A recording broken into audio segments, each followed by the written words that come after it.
Monday Night Raw.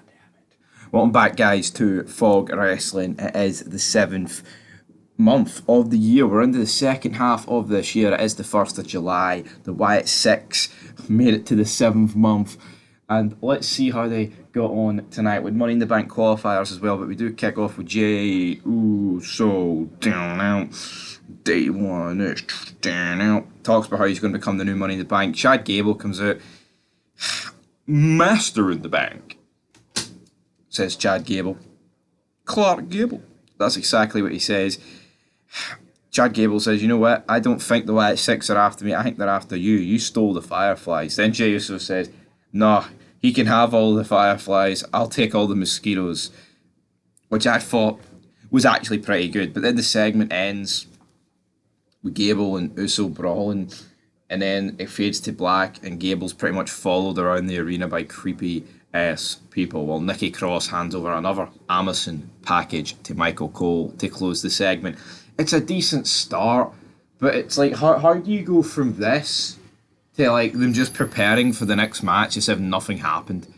Like, there's no precautions in place. Like, the people in the next match aren't even they're just in their own feud. They're in their own bubble. It's almost like what just happened didn't happen. I don't really understand that, if I'm being perfectly honest about it. So yeah, Woods, he's refusing to shake Cross's hands here. Xavier Woods wins, but then Karrion Kross batters both of them and gets Kofi Kingston locked in a vicious key lock. Touched upon this in recent weeks. If Karrion Kross cannot beat the New Day at their worst, then what is he ever going to amount to in this company? That is the serious question. Priest and Dominic Mysterio walking backstage. Priest says he's made it all good with Rhea. Dominic says yes. He's like, well, I just got off the phone with Rhea, Dom, and you haven't. They walk in. Liv Morgan's in there playing WWE games with him. Priest then confronts Finn Balor about this, and Finn Balor's like, well, she did help us win the tag titles, brother. But then they kind of accuse each other of both changing. Ever since you became WHC, World Heavyweight Champion, you've changed, brother. Selena Vega then cuts a backstage interview, says, I'm going to kick her ass. The bootleg Rhea Ripley, I'm going to win. We then have Liv Morgan taking on Selena Vega. We had interferences here for Dom and Ray, but it's Dom's interference that pretty much cost Selena Vega, and Liv Morgan retains. So I think at this point, it's been a pretty decent start to Monday Night Raw. You can't complain. Up next, we had Priest, Seth Rollins, and Finn Balor. I mean, it's the world title feud, and Seth Rollins feels like a bit part player, man. Because, like, the main feud on Raw is obviously the Wyatt Six with the Liv Morgan Dom stuff. You know, you've got, I think Liv Morgan Dom's obviously taking up more of a prominent role, but the Wyatt Six stuff is, like, so fresh, it's, like, so intriguing. That Seth Rollins is coming out like the cross-dresser that he is, not really bringing much to the table, in my humble opinion. And you get Priest, you get Balor, you get Rollins out here. Rollins pretty much saying to Balor, you're just jealous since this guy ever won the World Championship because you couldn't do it. Now, Balor did win it, and then he got injured and never seen it again. That's pretty much Finn Balor's story. Priest, what was it Priest said? He said something that really fucking sucked. He says, like, the Rollins, you're out here trying to tell the world that my days are numbered as world champion. I can't tell you how wrong you are, because this idea that you still run Monday Night Raw, those days are numbered. It's like, if those days, they're not numbered, if they're not passed, are they not, you know, best before, is the date and the food ran out, should they not be in the bin? I'm not saying you can't run a show if you're not champion, but, you know, it's not like Seth Rollins is fucking Stone Cold Steve Austin or The Rock levels, man. You know, he's Seth Rollins. I'm not even going to use freaking, because I think he's just a bit mediocre. But I don't think he runs Monday Night. I think once Seth Rollins loses that belt at Mania, he does not run Monday Night Raw. I think that's a thing you should lose, man. I just don't get it. You know, it's like when AJ Styles is the face that runs the place, you know, all that shite. It's like once you lose the title, I think that's it the windy. But they get into a bit of a brawl. Priest implants Rollins with the South of Heaven. Judgment Day, getting in each other's way. Ludwig Kaiser then cuts a promo. Me German. I am going to embarrass you, Sheamus. Money in the Bank. Angel Celtic Warrior. Once and for all. You know, I'm going to humiliate you and kill you, amigo.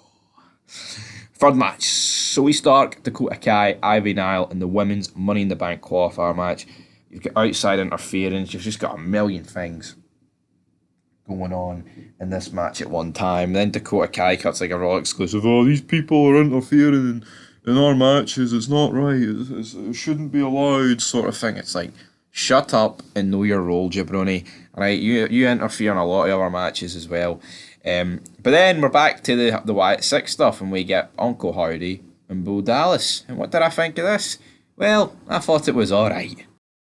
To which Bo Dallas asks, how long are we going to keep doing this, brother? What are we even doing here? Uncle Howdy says, do you honestly believe that you're in the right? Bo Dallas then says, I was destined to do this. I am the voice of the reckoning. Bo Dallas then claims that he is the clay in the hands of the potter. Die and the Flash becomes something beautiful. They become a family. We're a family. Even now, there's false prophets parading around, belittling their family for their own game. It's disgusting. They must pay for their sins. Uncle Howdy then says, and you think this is your responsibility, brother? I mean, the segment's alright at the end of the day, but, you know, I can't sit here and pretend that this is fucking some of the greatest shit I've ever seen, damn it. Then this is what they both say. I am nobody. I set me free. I free me from the cave. I am nobody. I gave them a family. I made them beautiful. I am the reckoning. I set them free. There you are. There you are. Yeah. It's better than just traditional, boring, fucking flippy gymnastics. But let's not kid ourselves and pretend this is anything more than decent. Alright? It's not epic. What I mean, I would say like the end of the Raw a couple of weeks ago was pretty great and like, you know, it was unique. If you want to call it epic, then go ahead. But this, it's alright, but it's like, it just feels like, alright, we've debuted them. Now we're just going to do a bunch of boring vignettes to turn the tide, wait for the tide to come in, and then we'll do something after SummerSlam. It doesn't feel like they've got any serious like direction with this. Like, you know, it just looks like a lot of mumbo jumbo with no real substance, no real context to it. But we'll have to wait and see. Otis is then sitting in catering, no real surprise there. Chad Gable comes in. He says, I just saw that new Wyatt video. They're obviously talking about me. I need help. But Otis says, nah, pretty much. This is Gable's problem now, brother. Which I thought, I mean, it was a decent segment. As any surprise that you'd find him in catering? Absolutely freaking not. Otis being found in catering is like, I don't even know. I don't know, damn it. It's like finding Austin in the alcohol aisle. It's guaranteed. We then have Rey Mysterio against Dominic Mysterio. A decent match here. Father and son colliding. Good match. Can't really complain too much about it here, in my personal opinion. So, yeah. Morgan, Koss, Dirty Dom, the victory here against his dad. I mean, at least it's better this way than I think the other way. But I also feel like with this, it's like, I guess this is the first proper time like she's cost him something, or like anyone the Judgment Day. But it's like, again with the Wyatt Six, you've got these two angles, and I feel like they're going to quickly run out of steam if you don't deliver on them. And I feel like this is almost, like, I'm not saying there isn't more to do with this, but what are they doing? Like, there should be hotel rooms, there should be cheating, potential cheating going on, things like that. That was like 3 weeks ago, a month ago. So, we'll have to let live. Rey Mysterio, though, picking up the victory. We then have Sami Zayn and Braun Breaker cutting a promo. I enjoyed this, the whole segment. You know, Braun Breaker saying, listen, Sami, you gained a little bit of my respect last week, but I am going to become the new Intercontinental Champion because I'm the man. You got guts, kid. But what happens? He spears Sami Zayn. He then goes to leave, but then he does this, like, it's just becoming, it's like the Dudleys getting the table, isn't it? This, like, whole Braun Breaker hyped up spear thing, where he spears people. So, he gets, like, halfway up the ramp, and then he starts running. It's like, oh my god, Cole! This is what he's got to do! And then what happens, of course? I'll tell you what happened, big boy. Sami Zayn jumped out the road, cracks into the steel steps, you get a bit of a brawl, but then Braun Breaker ends it with the Intercontinental Champion to close the segment, which gives me the indication that Sami Zayn is going to retain. Come on, man. Braun, you've got to pull the trigger. You've got to pull the trigger. This is the IC title we're talking about here. This isn't the world title, right? Where even then, I'd still want him for the trigger to be pulled, right? This is the IC title. If he cannot defeat Sami Zayn for the IC title, I've seriously got a question. What is the fucking point? Alright?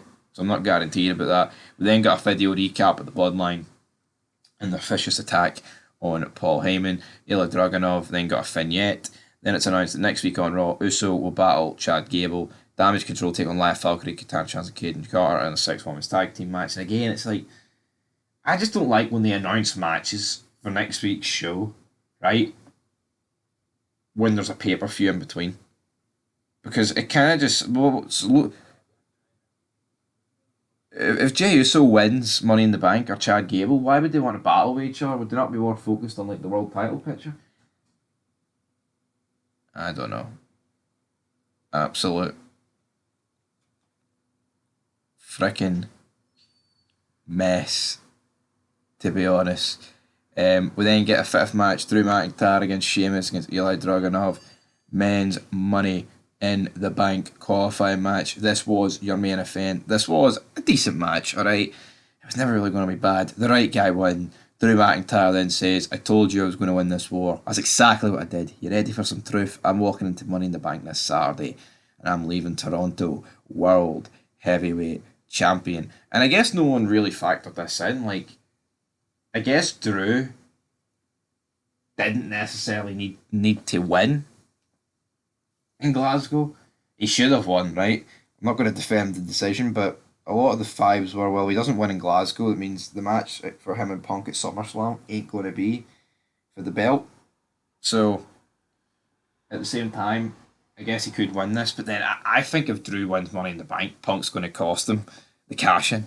But that's my opinion. But we'll have to wait and see, guys. I thought Raw was alright. I'll give it a 3 out of 10. It's consistently the best show, but the summary of wrestling in 2024 is that I'm giving this a 3, and we're considering it the best show. You know, the numbers don't lie, and they're not exactly spectacular numbers, folks. 3 out of 10.